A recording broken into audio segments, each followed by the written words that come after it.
Hi,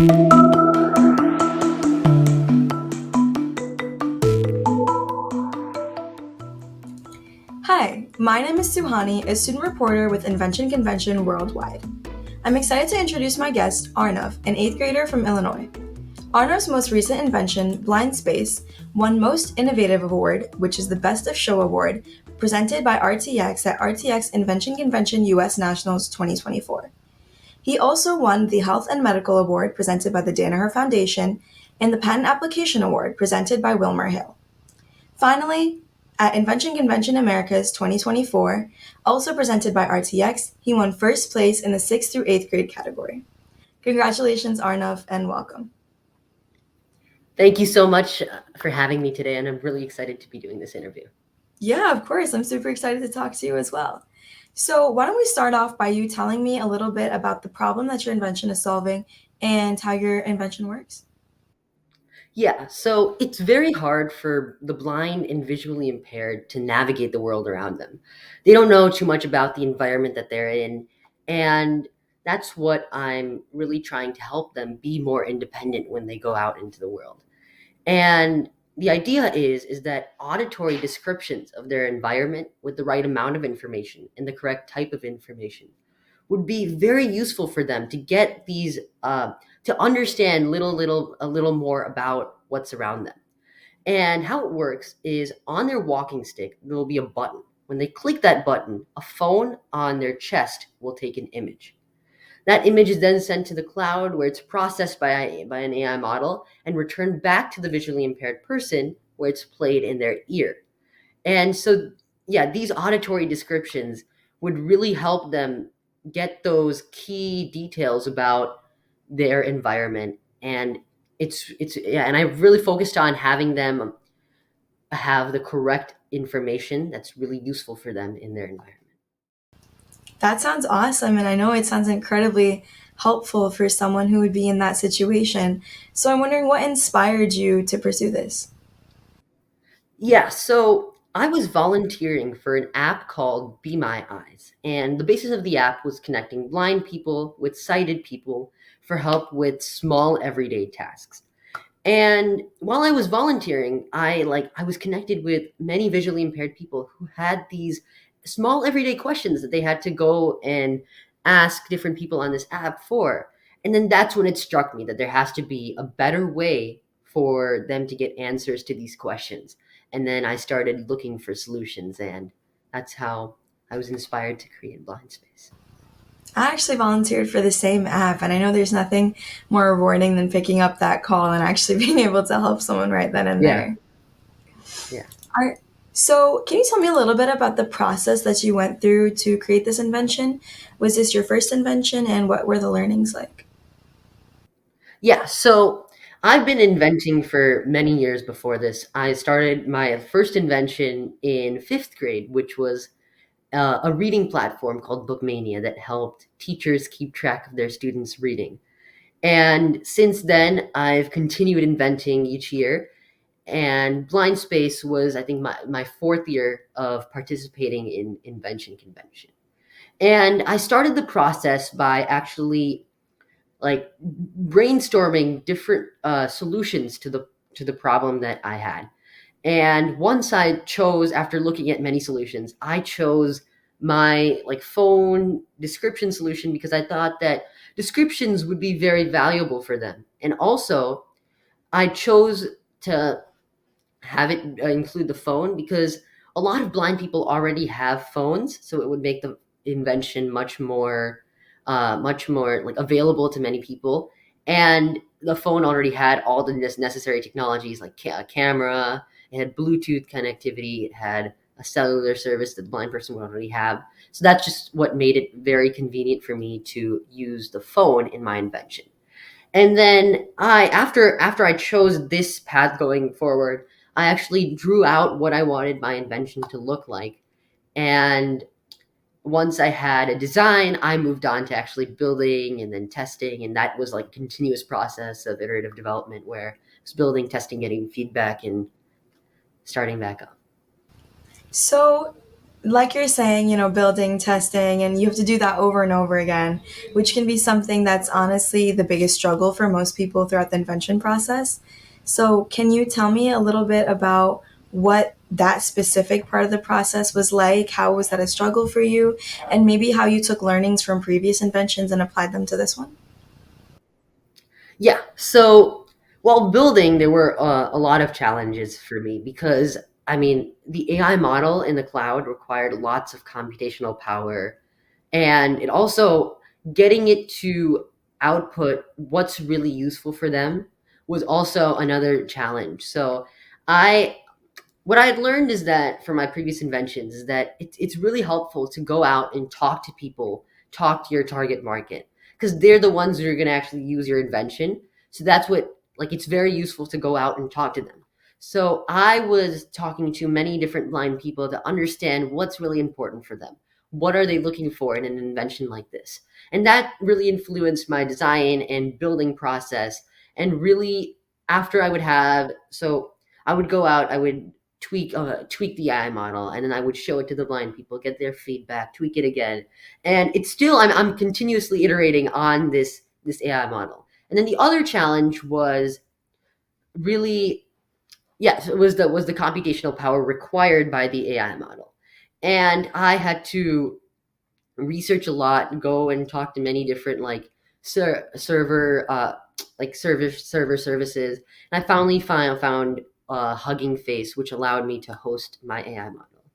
And yeah, so the main challenges while building really came from that AI model. And then the other main challenge that I faced was I wanted this experience to be very seamless. So the blind people would just click a button whenever they needed some information, and they would hear the description. And having this seamless experience was very difficult because I couldn't have it like be tricky setup each time, so it would have to work out of the box, easily connect with the phone on the chest, the button like so the button on their walking stick would have to easily connect with the phone on their chest, and having that seamless connection to the earpiece, that was also a big challenge for me, and I had to go through many different designs of like different connection protocols and all that. So those were some of the main challenges that I faced. I know the worst part is expecting something to be seamless, and then you have to work really, really hard to get it even close to there. Yeah. So you mentioned how you talk to a lot of blind people for your design, right? And that's what we call user-centered design. And honestly, for me, every time I've done user-centered design, it's changed my perspective on the world a lot. So I'm wondering, how did it change your perspective on the world, if at all? And how did it change the way you interact with people too? Yeah, so talking with all of these blind people really opened my eyes to how many challenges that they face in their lives. So I'm trying to solve some of them, but yeah, that's talking to them and how they adapt to their situations and how they deal with all these everyday problems really well. That's really great. All right, so your invention sounds really great, but I want to pivot a little bit to talk about your experience at U.S. Nationals. Yeah, so this was my first time at US Nationals. So I've participated for 4 years, but I made it to Nationals this year. I was really excited, and I really had a lot of fun at the Henry Ford, exploring the Greenfield Village, the main museum. And yeah, so that was really a great experience for me, was looking at all of these great inventors and their workplaces, their work, and especially I really love the Greenfield Village, Edison's labs, and all the different exhibits that they had there. What was interacting with other inventors like as well? I know that's not something we really get in our daily lives, There's not just people participating in invention convention and other invention competitions strolling around on the street, but what was that like?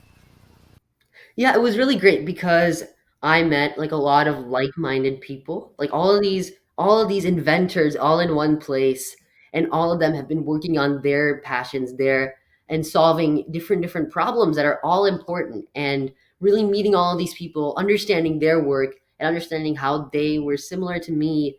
And that was really really great because I got to understand different perspectives on the same and different problems that they were solving, and that was really great to see and interact with all of these different inventors at nationals. Yeah. So you talked about how other inventors were similar to you. So what do you think are key traits that you find in a successful inventor? Yeah, so key traits. Yeah, I think one of the key traits is this this drive to continue working, to continue persevering, especially because all of us have faced challenges, lots of different challenges while building our inventions, and really continuing past those challenges, persevering through those challenges. And the other trait that I saw in all these inventors was like this mindset of innovation. So being able to recognize that this is really a problem that can and taking action on it, and that's what all these people have done, and that's another key trait that I really feel in inventors. Yeah, I honestly 100% agree with the persevering thing. It's what takes you through, right? Because everyone has a good idea, but being able to work on it is the biggest and the most difficult thing. That's part of the invention process. And I want to know why you think it's important to invent. I mean, you stuck with it through 4 years, so I'm assuming you think innovation education is important. So, what impact maybe has it had on your life, even your everyday life or your school life?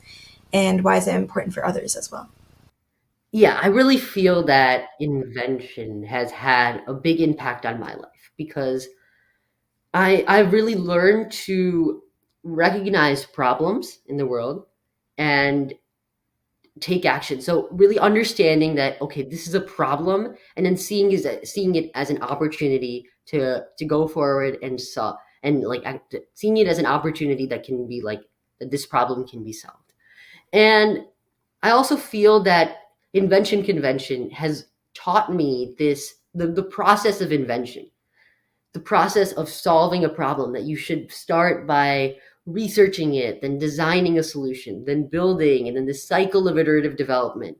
And I feel that that's a very important lesson that can be applied to not only invention problems and problems that like problems that you can invent on, but also like different problems in your everyday life. That this process is very important and is very useful. And learning this process, learning the usefulness, and learning how you can really use it is one of the other key lessons that I've learned from invention convention. All right, so you've kind of covered why invention convention is important, but I want to know if you had to give one reason to another student to start doing invention convention was never invented before, what would you say to them? I would say that really go out and try and really go out and start inventing, because the lessons that come from invention convention are really are incredible, and they have a really big impact on your life. So really try, just take a problem and go solve it, a problem that you're passionate about, and it'll come back with great results. And I really feel that the students will learn a lot from or that you will learn a lot from this process and going through this process. So that's like just try it, go out and try to solve a problem that you're passionate about. So, speaking of finding a problem that you're passionate about, I want to know, is there any theme over the four inventions that you've done and the problem that you selected? I really when I'm looking for a problem, I really like take a couple weeks, and really any problem that I face, I just write it down. And then after a couple of weeks of brainstorming, I have like a lot of different ideas. So the problems that I've solved over the past 4 years have been vastly different. I started out with Bookmania, which was helping students, like motivating students to read even more, helping teachers track their students' reading, get insights and trends. So that was like a education and kind of tracking their reading. And then in seventh grade, I did a robot to pick up goose poop. So it was a completely different idea, and trying to remove goose poop. So that was like a fun idea, and that impacted my everyday life. So it was goose poop everywhere, and I wanted to solve that. And then this year, Yeah, I was volunteering for Be My Eyes, and that's how I got into working on BlindSpace. So really, they're vastly different like topics that I've worked on in the past couple of years. Gotcha. So would you say that the most important part is to be passionate about the problem? Yes, because I mean, you're going to spend a lot of time working on this. You're going to spend a lot of time solving this problem. So I really feel that if you're passionate about it, you will create great solutions. You will like it becomes a very like important learning process, and you also have a lot of fun with it if you're passionate about a problem. And yeah, I really feel that you should be passionate about the problem that you choose because that's how you learn a lot and you have a lot of like fun, and it's a great experience. Have you ever seen yourself, your passion for a problem growing as you put more time and energy into it or changing in a unique way? Yeah, definitely. As I start putting more time researching the problem, I definitely see the impact, see the importance, see the or and see like get like a better reason why I should continue solving this problem. And that really supercharges my passion for it. And then I also, while I'm building, it's really fun for me because I really love building things and engineering and all that. So it really exemplifies my passion using things that I really like and continuing to invent. And yeah, that as I go further in the process, the more my passion increases because That sounds great. I know the same thing happens to me too. Sometimes I can start off thinking a problem is important, but maybe doesn't mean the most to me. But the second I get into, researching the problem, that's when you really start to see what it means to you and what it can mean to you as well. So I want to know is if you had to shout out one person for supporting you throughout your invention process, throughout your invention journey, who would it be and what can you tell us about how they've supported you?